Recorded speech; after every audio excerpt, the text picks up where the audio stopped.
Okay, we are going to move on to the last part of this module, which is Chapter 8, where we start talking about pain dysfunction. So up until now, we've been talking about normal response to pain and a normal neural response. And we talked about nociceptive chronic pain. In this chapter, we're going to go on to talk about neuropathic pain, and that's where things aren't normal. Systems are dysfunctioning, and it can be a real problem for people. So the first idea that we're going to talk about in Chapter 8 is the idea of chronic pain as disease. So this is a fairly new approach to pain, being thought of the pain as being the primary disease rather than being the symptom of another disease. This is a fairly new theory, and it kind of makes sense when you think about it, because you might have started out with an acute injury or something like that, and it develops into chronic pain. Your neurological systems get adapted somehow, and now pain is all there is. There's no more input, all you have is pain. So pain involves those inhibitory and excitatory circuits in the central nervous system that either diminish or amplify pain messages. So we talked a little bit in Chapter 7 about the descending pain controls and the pain matrix that can either diminish pain signals or amplify pain signals.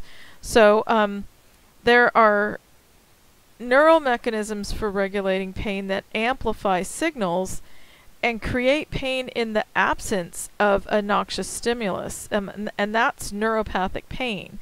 And pain matrix dysfunction also often lacks a stimulus, and then we'll talk about several different pain syndromes and their etiology and treatment. So where nociceptive chronic pain has a biological function, like the example of the tumor pressing on an area, it's telling you that there's something wrong, and it's probably giving you some enforced rest of those tissues. With pathologic pain, with neuropathic pain, there is no beneficial biological function. There's no benefit from neuropathic pain. There's no actual sensory input, there's no noxious stimulus, so it's not getting you out of danger, it's not keeping your tissues from being in danger. There's no biological benefit to neuropathic pain. So there's an organization that's called the International Association for the Study of Pain, and they define neuropathic pain as pain arising as a direct consequence of a lesion or disease affecting the somatosensory system. So there's something wrong with the system that is causing the pain. It's not that there is a stimulus that's causing the pain. The system itself has broken down, and that's what's causing the pain. So they talk about some studies where they've done some genetic studies that show that people who produce less of the enzymes that regulate levels of catecholamine, which is a neurotransmitter and a neuromodulator, and enkephalins, are twice as likely to develop neuropathic pain as those who produce more of the enzyme. So you might be genetically predisposed to developing neuropathic pain, unfortunately, just like other people are genetically predisposed to other neurological issues. And so there can possibly a genetic component, as there is with a lot of neurological issues.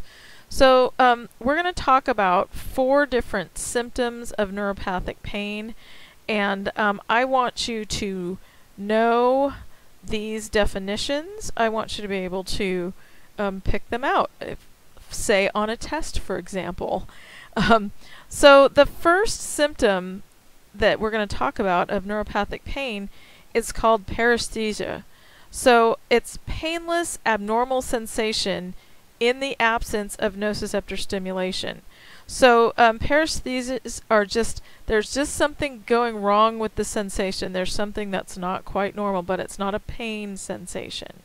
So a lot of times people will describe tingling, numbness, that sort of thing. Those are paresthesias.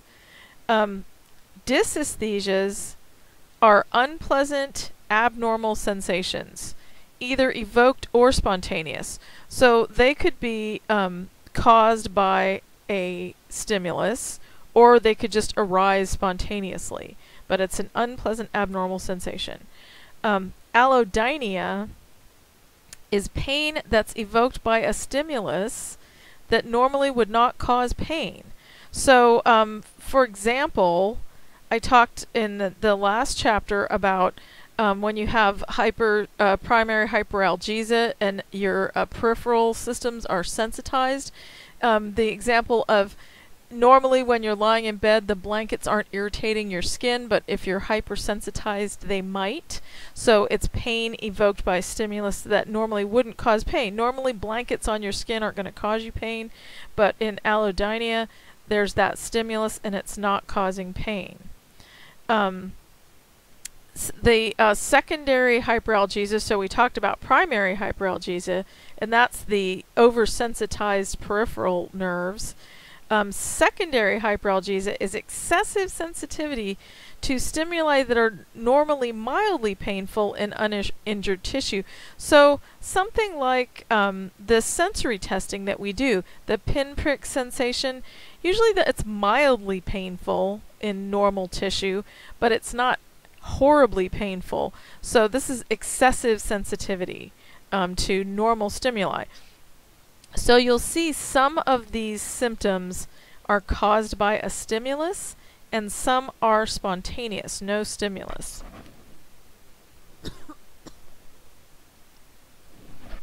Excuse me, I had to cough for a minute there. Okay, so I want you to be aware of those definitions, and I want you to be able to differentiate between those. So we're going to talk about mechanisms that produce neuropathic pain, but I'm just going to review those symptoms really quickly. So there is a little video, it's 23 minutes, and it's called Pain Who Needs It? Obviously there's a lot of crossover within this module between chapters 7, 8, and 6, 7, and 8. And in this video, subjects throughout the module are covered. So it never hurts to review, and I said on there, no pain pun intended.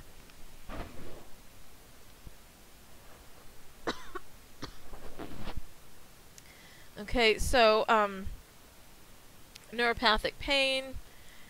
There is a little video comparing nociceptive versus neuropathic pain, and neuropathic pain, of course, nociceptive, of course, is caused by stimulation of those nociceptive receptors, those danger receptors, and neuropathic pain can be present regardless of whether you have stimulation or not. So, just to review those 4 symptoms, and there's a short little video on each one of those symptoms. So with paresthesias, it's typically experienced as tingling or prickling. So it's not it's an abnormal sensation, but it's not necessarily pain. That's why they call it painless abnormal sensation. There really isn't any nociceptor stimulation. It's arising from the dysfunction of neurons, and it's that tingling or prickling sensation. A lot of times when you're working with people with upper motor neuron lesions, and we'll talk more about that in the motor, so like CVAs and MS, they will report these paresthesias, the tingling, prickling sensations. So dysesthesia, it's that unpleasant abnormal sensation. Sometimes it's evoked, sometimes it's spontaneous. It's typically described as burning, shooting, or zapping electrical type sensations. So there's a really short little video, less than a minute, with an abnormal sensory test on someone who's describing dysesthesias. So both allodynia and secondary hyperalgesia are evoked by stimuli. So allodynia is pain with a stimulus that is normally non-painful. So I talked about the example of the sunburned skin, and you're taking the warm shower and it feels really hot and very uncomfortable. So that's a sensation that's normally not painful, the shower water running on your skin, but it's extremely painful when you have a sunburn. Secondary hyperesthesia is excessive sensitivity to stimuli that are normally mildly painful. So there's another short little video on allodynia. There are some tests, some sensory testing that you can do to detect neuropathic pain. I really don't expect you to know these for the test or anything like that, but you can kind of look over them, and it can kind of help you distinguish between some of those different types of neuropathic pain responses. So talking about the 4 mechanisms of neuropathic pain,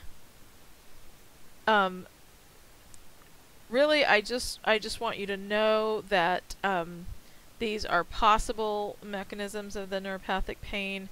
There is some more detail in the book, and you don't necessarily have to know all of the detail, but ectopic foci, they're areas that are abnormally sensitive to pressure, and it's in an area of myelin damage or damage to the dorsal root ganglion somas. So it's a lot of times the it results from an injury, but it ends up being a problem. Ectopic usually means it's away from the source of pain, and so there are areas that are sensitive to pressure that are away from where the original injury was. The ephaptic transmission is also called crosstalk. It occurs in demyelinated regions, and it results as a lack of insulation between the neurons. So it's a sort of analogous to an electrical short from damaged wires. So an action potential in one neuron might induce an action potential in another neuron, so you get that crosstalk, and it can cause pain when there's not really a pain stimulus. Central sensitization, it's excessive responsiveness of central neurons. It develops in response to ongoing nociceptive input, but it alters central neural activity that outlasts the actual tissue injury. So when we were comparing acute pain and chronic pain, I mentioned that sometimes acute pain, if it's not treated properly, can develop into chronic pain.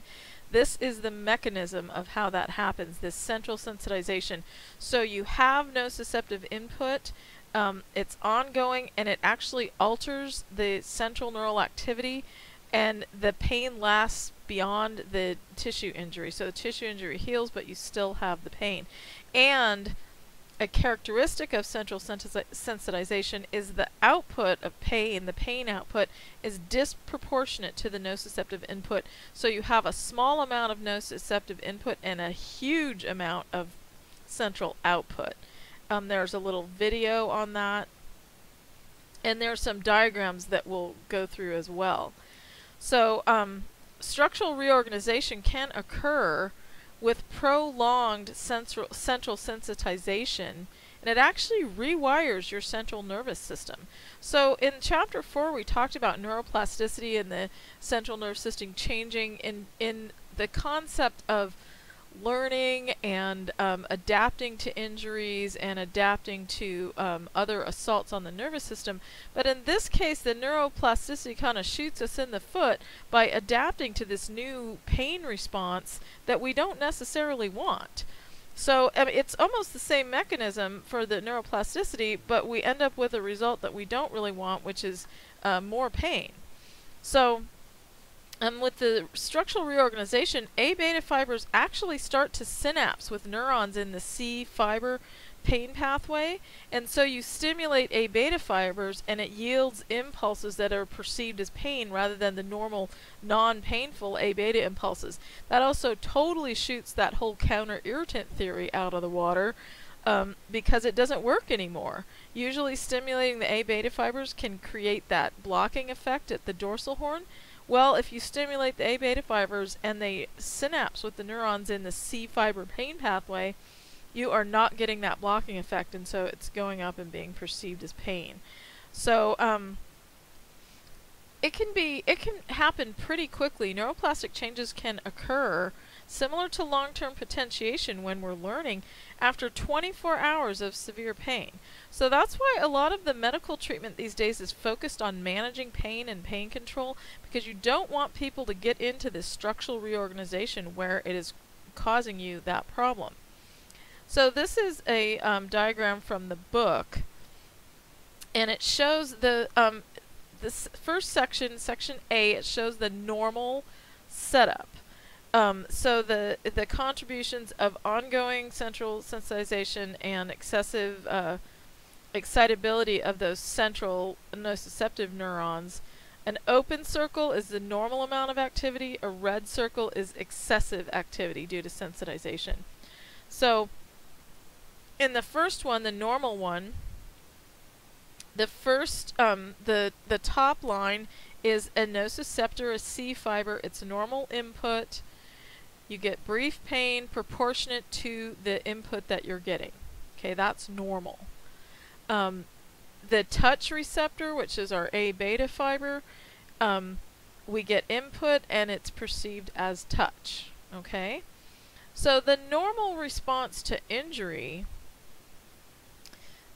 there's more nociceptive input, and there's increased pain because of it. So we have excessive input, excessive neural activity. Those nociceptors are now excessively sensitive. So this is a thing, like after you had your total knee replacement, you can't stand the feeling of your clothes touching your knee, so you're wearing shorts all the time until it gets better, and it does get better. So the intensified nociceptive input, and that's the peripheral sensitization, produces that sensitization of the central neurons in the nociceptive pathway. So it's just smaller input reduces or produces bigger perception of pain. And the touch receptor information traveling on the A beta fibers can also activate increased pain. So before the injury, stimulation of the touch receptors only produced those signals that were received as touch. Now stimulation of both receptors can produce pain. So, you know, the feeling of your clothes on your new knee surgery can feel very uncomfortable, can be painful. So in the third one, in chronic neuropathic chronic pain, the perception of pain is arising spontaneously. There's no peripheral input. So it shows the little dotted lines over to the left to indicate that there's no input. We're not getting anything from those C fibers or those A beta fibers, but we still have a perception of persistent pain. So when a brief small signal is sent from the nociceptor or the touch receptors, abnormal responses of those centrally sensitized neurons produce amplified perceptions of pain. So in neuropathic chronic pain, there's no correlation between the amount of receptor stimulation and the perception of pain. You're going to have a perception of a lot of pain whether you have stimulation, a little stimulation, or no stimulation. So you can see how that would be a big problem. That could really cause you some issues with pain control, because how do you control pain that isn't being stimulated by anything? So it can be a real problem. So the one other mechanism that we haven't talked about yet is the altered top-down modulation. So the same diagrams that we just went over are in the PowerPoint, so you can go over the structural reorganization. There's a diagram for that as well. And that altered top-down modulation, that is the, let me find it again, that is the pain matrix dysfunction, and we're going to talk a little more in detail about that. So the signals coming down from your brain are amplifying pain rather than diminishing it. So it just changes our top-down modulation. Okay, so we are going to talk about sites that generate neuropathic pain. So neuropathic pain can be caused by abnormal neural activity in the periphery, such as nerve compression in carpal tunnel syndrome. It can be a central nervous system response to deafferentation, where nerves are actually damaged. So a lot of times after a stroke or a spinal cord injury or a brain injury, people can have neuropathic pain without nociceptive stimulation because the central nervous system is excessively sensitized. Because nerves have been damaged. Neuropathic pain can also arise from abnormal neural activity in the dorsal horn, and a lot of times that it functions in some of the pain syndromes like fibromyalgia. So injury or disease of the peripheral nerves. So we will talk more about this in the peripheral nerve chapter, but carpal tunnel syndrome, peripheral neuropathy, other different nerve injuries can result in sensory abnormalities. I'll give an example from my own sensory abnormalities. I had a traumatic injury to my elbow many years ago when I was working as a ski patroller. I was pounding in a snow fence. I was off my skis. I had a 15-pound mini sledgehammer, and I was pounding in a snow fence that was up above my head, so I had my arm fully extended, and I was pounding in with that 15-pound hammer. A big gust of wind came and blew the fence back and knocked me off balance, and my arm was pulled back by the hammer and twisted until I let go of the hammer as fast as I could. But in the meantime, I got a rotator cuff tear and damage to my flexors and extensors in my elbow, and also some wrist issues. So the initial injury healed, and even though I was out for the rest of the ski season, but the initial injury healed, and then about 6 or 7 years later I developed tendinitis. I had medial and lateral epicondylitis as a result of that injury, and I had a lot of nerve pain. I had a lot of those paresthesias with the abnormal tingling sensations in my ulnar nerve path and my ulnar nerve distribution. It was extremely sensitive to just the lightest pressure, like lying in bed on my back. I couldn't rest my elbow next to me on the soft bed without it being painful, and it was painful enough to keep me up at night. So I went through a whole bunch of different physical therapy and treatment and acupuncture and blah blah blah, and finally recovered from it. But during that time it was quite painful and quite annoying, and it really disrupted my life. So that's kind of that injury to the peripheral nerves. So when they resect a nerve, like they do a rhizotomy or a nerve root ablation because someone has a nerve root problem, a lot of times you have lack of sensation in that nerve's receptive field, and a lot of times when they're doing nerve resections, that is the result that they're looking for. They're trying to diminish that pain sensation. But partial damage can result in allodynia and those electrical shock zapping sort of sensations. So surgery is not always the thing that's going to fix your pain, and often you have more pain or weird pain after surgery. So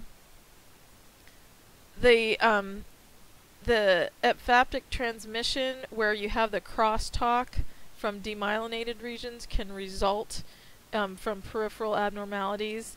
You can get the ectopic foci in an injured nerve when you have an area of myelin damage or a nerve stump in a dorsal root ganglion.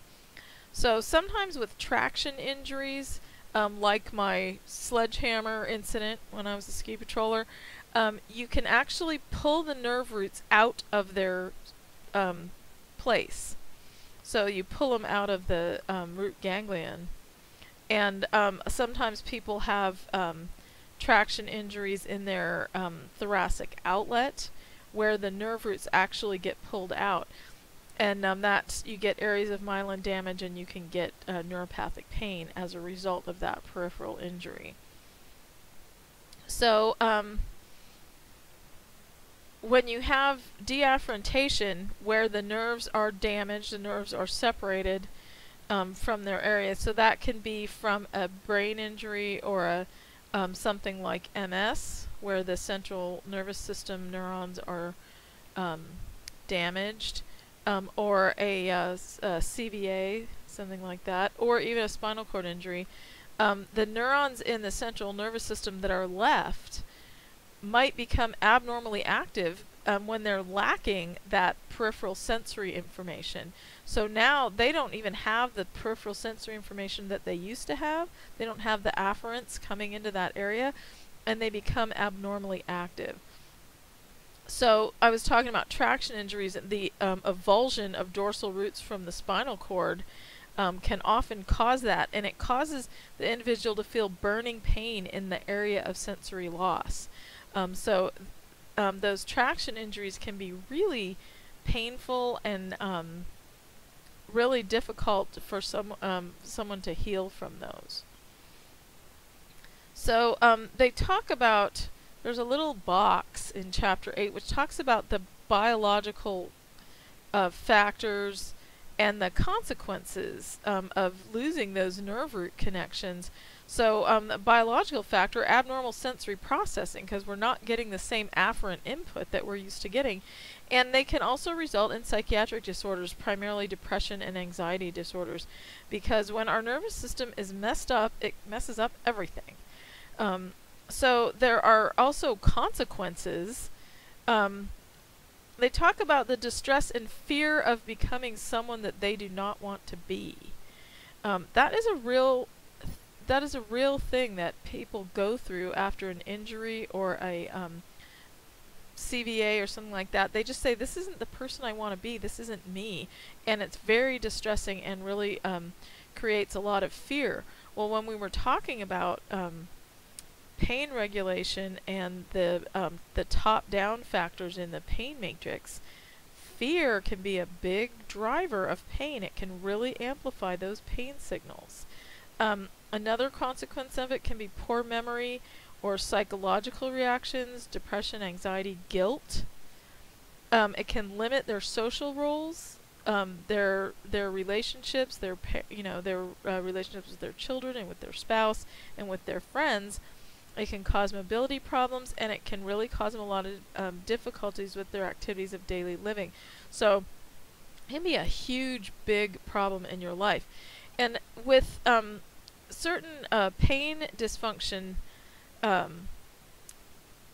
pathologies and syndromes, one of the things that helps people is to maintain their relationships, maintain their social roles, and get out and socialize with people. It helps with distress and fear and psychiatric disorders, but the condition itself limits those things. And so that's one of the things that we can really do for our patients, is we can help encourage them to maintain their social relationships, encourage their family to be involved in their therapy, and encourage them to participate in programs, in social things, or even just to go out to dinner with their friends. You know, a lot of people after a stroke or something, they'll say, oh, it's too much trouble going out to dinner with me, no one's going to want to do it, and they withdraw from their society, basically, and that's probably the worst thing they can do, and it can actually increase their pain. So, because you get that increased central response. So, there's another type of pain that's called phantom pain. Phantom limb sensation is it's also called, and it happens to people who have had a limb amputated but they experience sensations that seem to originate from the missing limb. So that phantom sensation that's painful is called phantom pain.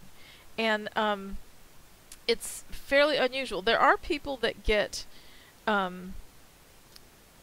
residual limb pain, and that is actually a slightly different thing from phantom limb pain, and the treatment's a little bit different, and we'll talk about some of the treatment for it. But people actually do experience sensations that seem to originate from the missing limb. My mom has a friend who had a below-knee amputation as a result of a car accident, and he had a prosthesis, and he had a long recovery, but he was able to go back to work and lead his normal life again, which is great. And but he said when he got home from work at the end of the day, his feet hurt, both of them. Even though he didn't have a foot on one side, he had a prosthetic foot. But he said when he came home, his feet were tired just like when he had both legs. So that's a sensation, that's a phantom limb sensation. But actual pain, phantom pain, is a different thing. And so one of the things that can be used to treat phantom pain is mirror therapy. And I know somebody said in our little introductory exercise that they had seen a therapist working with someone on mirror therapy, and so there's lots of interesting stuff out there. But just know that phantom pain is a painful sensation that seems to originate from a missing limb on someone that's had amputation. So central pain is caused by a lesion of the central nervous system, and it's usually localized to the area of the body that is affected by the lesion. So a lot of times it's like a burning, shooting, aching, freezing, or tingling pain. With spinal cord injury, the thalamus might be the site of the pain generation, because after a spinal cord injury, the neurons in the thalamus, in one of the nuclei in the thalamus, are spontaneously active without input from the spinal cord, because normally they get activated with spinal cord input. They don't have that anymore, but they just become spontaneously active. With MS, depending on the location of the lesion, a lot of people with MS report central pain. So we're going to talk a little bit about pain matrix dysfunction, and then several different types of disorders that are related to that. So with pain matrix dysfunction, the regulation of pain is disturbed, the top-down regulation. So when we talked about the pain matrix in Chapter 7, that top-down regulation can either amplify pain signals or suppress them. And that regulation of pain, particularly the suppression of pain, is disturbed when you have pain matrix dysfunction. So the anti-nociception is reduced, or the pro-nociception is intensified, and the result is people have increased pain. So fibromyalgia, episodic tension-type headache, migraine, chronic whiplash, all involve disturbance of that top-down regulation of pain, and we're going to talk about each one of those. So fibromyalgia, I'm not going to go through this whole chart. This chart is in the book, but we're going to talk a little bit about, and there are short little videos for a lot of these different things, the phantom limb pain and that sort of thing. So there are lots of different systems that might be come into play in pain matrix dysfunction. So when we break up the word fibromyalgia, fibro is fibrous tissue, myo is muscle, algos is that Greek word for pain again. So we have basically myofascial pain. People with fibromyalgia have tenderness of muscles and soft tissues, stiffness of muscles, and aching pain. A lot of people that I've worked with fibro say that they feel like their skin feels painful. and a lot of people say, you know, I've always felt this. I didn't realize I had fibromyalgia. It's always felt this way. Other people don't have an onset of pain until something else happens. There has been some research into the idea that fibromyalgia can be triggered. There's probably already the resulting structural issue in the brain, but it can be triggered by a stress response or a post-traumatic stress response. So the painful area, it doesn't fall in a dermatomal or peripheral nerve distribution. It's rather a regional distribution. So it's just painful in a certain region, and it doesn't associate with any particular dermatomal or peripheral nerve distribution. So the fundamental problem is abnormal processing of pain information, and it results in the perception of pain without any painful stimulus. So the nervous system, this is kind of like I was talking with the car alarm that's hypersensitive, that goes off when a leaf blows by.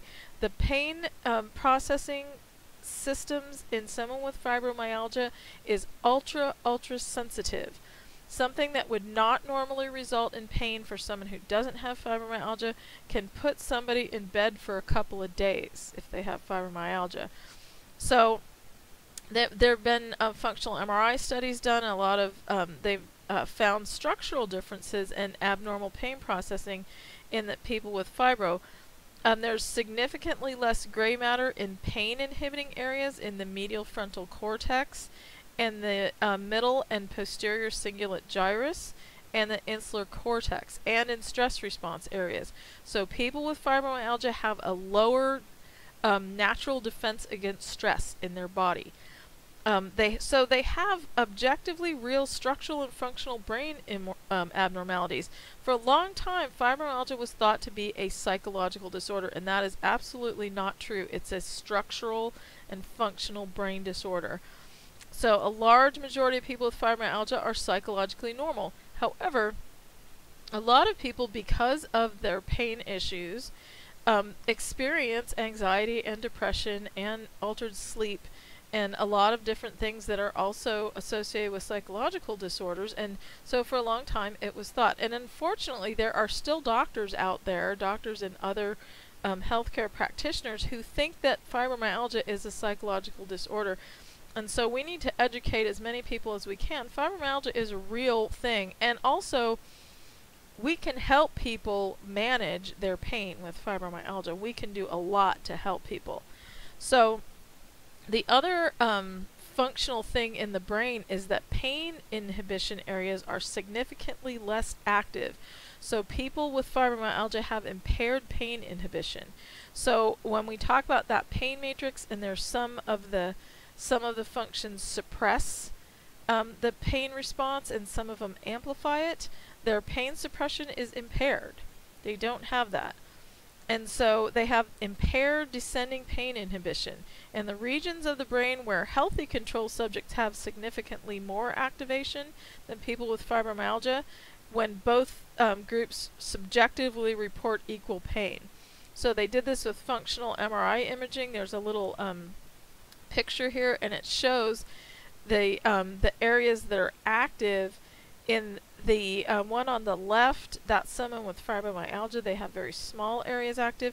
The one on the right, there's a larger area active, and so they have more activation in that frontal medial cortex that is doing that top-down pain inhibition. So there's a little 2-minute video on fibromyalgia, which talks about the symptoms and everything, which is kind of nice. There is a ton of information out there on the internet about fibromyalgia. You can absolutely drown in it.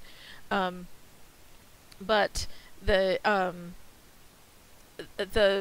main message being that it's not a psychological disorder, it's actually structural and functional brain disorder. So we have, in the clinic where I work, we have a fibromyalgia education program, and it can be very successful with someone who is ready to be receptive to the information. We work on teaching people about relaxation, about appropriate stretching and exercise. Basically we give them a toolkit to use to help manage their pain. So it's there's some manual therapy with it. There's some possibly some aquatic therapy for people that it's appropriate for, and a lot of education. So education can be a powerful tool to combat chronic pain. Okay, so we're going to talk about some more pain syndromes that are caused by pain matrix dysfunction. There is a type of headache that are called episodic tension type headaches. They include mild to moderate pain, usually bilateral, lasting anywhere from 30 minutes to 7 days. That could be a long headache there. It's not aggravated by physical activity and not associated with nausea or vomiting. Fear and avoidance of light or sound, but usually not both, may accompany the headache. And the mechanism appears to be a super sensitivity to nitric oxide, which is a neurotransmitter, basically. So they're super sensitive to that neurotransmitter, and it causes those type of headaches. There's a little video on the episodic tension type headaches, which is pretty interesting. Migraine, on the other hand, is a pain matrix dysfunction that amplifies nociceptive signals, and there's a specific pathway that it's amplified in. You really do not need to know that. But they're usually, unlike the ETTH, which are usually bilateral, and they're not associated with nausea or vomiting or aggravated by physical activities. Migraines tend to be unilateral. They have a pulsating quality. They severely interfere with daily activities, and they are aggravated by just regular routine physical activity, often accompanied by nausea, vomiting, and fear and avoidance of light or sound. So photophobia and phonophobia. Photophobia is avoidance of light, and phonophobia is avoidance of sound. So untreated migraines can last from 4 to 72 hours in adults and from 2 to 15 hours in children younger than 15 years of age. Some people are prone to headaches. Might be genetic, we don't know. Some migraines are preceded, accompanied, or followed by an aura, which is some kind of sensory or motor or cognitive symptoms that the person can identify as it's starting. So typically the aura develops over 5 to 20 minutes and lasts less than an hour. So sometimes people report a sensory, like a visual effect, or a motor effect, or something that goes on that precedes their migraine, so they know it's coming on. There are some medications that pretty effectively treat migraines. Different people that I've worked with who have migraines have had good results with those medications. A manual therapy that I know a few people that have had good results with for control of migraines is craniosacral therapy. So there are a lot of good tools for addressing migraine pain, and there's a little video on that.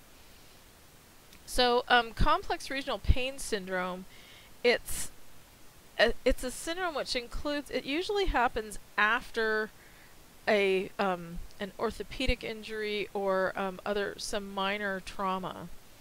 It's an aberrant response to trauma.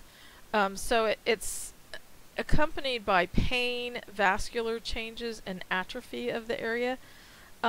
So it's a regional distribution rather than a peripheral nerve or nerve root or dermatomal distribution, meaning it's like your whole limb. The people I've worked with complex regional pain syndrome, often it's their whole lower leg, or their whole arm, or a part of their arm. So the signs and symptoms are usually worse distally, and they affect the whole hand or foot. A lot of times it follows like a surgery or a fracture or some type of crush injury or sprain. So the primary complaint is severe spontaneous pain out of proportion to the original injury. And the pain's aggravated by psychological and physical stimuli. So sensitivity to cold, pressure, and touch. A lot of times you get skin changes that really red or very pale skin color. That's sort of the autonomic portion of the complex regional pain syndrome. It used to be called, before they changed the name to complex regional pain syndrome, they used to call it reflex sympathetic dystrophy. So the sympathetic nervous system, which is part of the autonomic nervous system, was affected, and that caused the change in skin color, excessive sweating, swelling, and skin atrophy.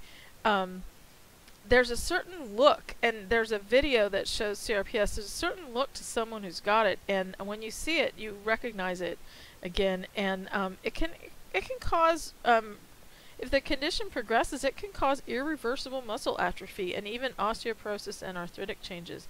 So it can be a really serious thing. With complex regional pain syndrome, a lot of times we'll do hydrotherapy in a whirlpool or aquatic therapy. That stimulation of the A beta fibers can help decrease the pain. And working on desensitization is also really helpful. Particularly comparing, I worked with a woman several years ago who had, they thought she was starting to develop complex regional pain syndrome after a surgery that resulted from a work injury. And we would take, like a washcloth, and we do it on the non-injured side, the non-painful side, and say, okay, feel this sensation, now feel it on the painful side. And we would compare the two and sort of trying to re-educate those nerves what that sensation really felt like. It was pretty interesting. And she had good effect with hydrotherapy as well. So there are a lot of psychological factors in chronic pain. Because we talked about earlier that your expectations and your cognition and your emotions powerfully affect the experience of pain. So anxiety, depression, and catastrophizing can predict reactions to pain and the ability to cope with pain. So catastrophizing, we talked about it a little bit in the last section. It's focusing on the worst possibilities rather than realistic possibilities. It's like someone, they have a work injury and they go, oh my God, I'm never going to be able to work again. I'm going to be in pain for the rest of my life. I'm probably going to have to go in a wheelchair. That kind of thing. That is catastrophizing. And that can actually predict that someone is going to be disabled. They almost think themselves into it. So there's certainly other factors, but catastrophizing can make pain worse. So there's a little bit of talk in the book about conflicts between patient goals and provider goals. So people with chronic pain, a lot of times they want professionals to acknowledge their pain. They want them to say, I have a lot of pain and you have to acknowledge that. They want their pain to be recognized as biologically based. A lot of times they go to the doctor, they get the MRI, they get the X-ray, they get the whatever, and the doctor says, well, there's no tissue damage, so your pain's not real. I mean, they might not say it in that many words, but when they say there's no tissue damage, a lot of times people will interpret that as my pain isn't real. Their pain is very real, and a lot of patients with pain feel very misunderstood and stigmatized by health professionals. And a lot of times they're as in physical therapy, we really are trying to find that biological explanation in chronic pain, but we can really do ourselves and our patients a favor by educating them about chronic pain and about the mechanisms of pain and about what they can do to manage their pain. So a really important factor is a positive interaction between us and the patients. And for the thing that really helps is for us to be able to explain treatment recommendations in a way that's consistent with the patient's beliefs about his or her chronic pain. So they want us to acknowledge that, yeah, they have pain, and then they want to hear from us that, yes, there is something they can do about it. So I talked a little bit in the previous chapter about the PT in Seattle, Adrian Lowe, who does the Explain Pain workshops, and he actually was at the PT WA conference a couple of years ago, and he's really good, really interesting stuff, and he has education materials that you can use to help educate your patients on pain. And that education on pain and education about stress management and relaxation and pacing, and a lot of times you have to recommend that people that they reduce their activity level rather than increase it, because they're working too hard. And so it's really important that we address the cognitive and belief part of pain and the psychological part of pain. And yes, we're not psychologists, we're not psychiatrists, but that is a huge part of treating these patients with chronic pain. So there's in the PowerPoint, it talks about each one of those little things that we talked about. There's also a little thing about chronic whiplash associated disorder, which is really kind of interesting, and some surgical treatments for chronic pain. We're not going to go through all of those, but you're certainly welcome to go through them in the PowerPoint. We're not going to, that is not going to be on the test, but it's a good thing to know. And it might not be something that you go through now, but in the future you want to go through that. So I'm going to talk a little bit about the red flags for headaches, because a headache can be indicative of something else. It's not necessarily a migraine or an episodic type tension headache, or a chronic pain thing. There could actually be something else going on, like hydrocephalus or a tumor. So in the chapter it talks about the red flags for headache. So there are signs that a headache might be caused by excessive pressure, like hydrocephalus or a tumor, and those are these signs: that a headache is present when someone wakes up, and the pain is triggered by coughing, sneezing, or straining. Vomiting, it is associated with the headache, but that may also indicate migraine. And the symptoms tend to worsen when lying down. So a lot of times when people say, oh, I have a headache, you want to dig a little deeper and find out more information about it. Was it there when you woke up? What triggers it? What makes it worse? What makes it better, if anything? So if someone had those red flags, you would want to refer them to their doctor and probably talk to the doctor for further evaluation, because there might be something more going on. So there are signs that a headache might be caused by a serious intracranial disease, like a tumor or encephalitis or meningitis. Could be it's progressive and it's worsening over days or weeks, so it's not staying the same and it's not getting better. Neck stiffness or vomiting, that can be caused by irritation of the meninges. Neck stiffness particularly is a red flag for meningitis. A rash or a fever could be caused by bacterial meningitis or Lyme disease, or a history of cancer or HIV infection. So if there's a headache is accompanied by any of those, again, they need to go back to their doctor and be evaluated for those. So signs that a headache might be caused by a hemorrhage, like after an injury, are a headache right after a head injury. Someone falls and they had a head injury and they have a terrible headache, that might be intracranial bleeding. Abrupt onset, that's another one. Headache associated with onset of paralysis or a change in the level of consciousness, that is a huge big deal. That person needs to go right to the emergency room. They need imaging. They need to find out if they've got an intracranial bleed or a stroke in progress. That is a big deal. So a headache might not just be a headache. So those red flags kind of indicate that something worse might be going on. So it's good to be aware of those, because sometimes, especially people that have chronic headaches, they might have one of those things going on, but they don't go to the doctor because, man, they always have a headache. So it's nice when you are aware of those things, and you can help your patient if they need a referral to something else or need to go right to the emergency room. So particularly the onset of paralysis or reduced level of consciousness, that's a big deal. They need to go to the emergency room right away.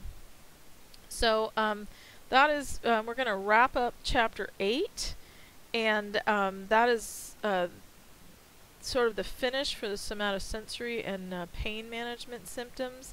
The next chapter is going to be about the autonomic nervous system. So we're going to talk about some receptors, some peripheral receptors, but then also other systems. And so we kind of change gears at this point and go on to a new system.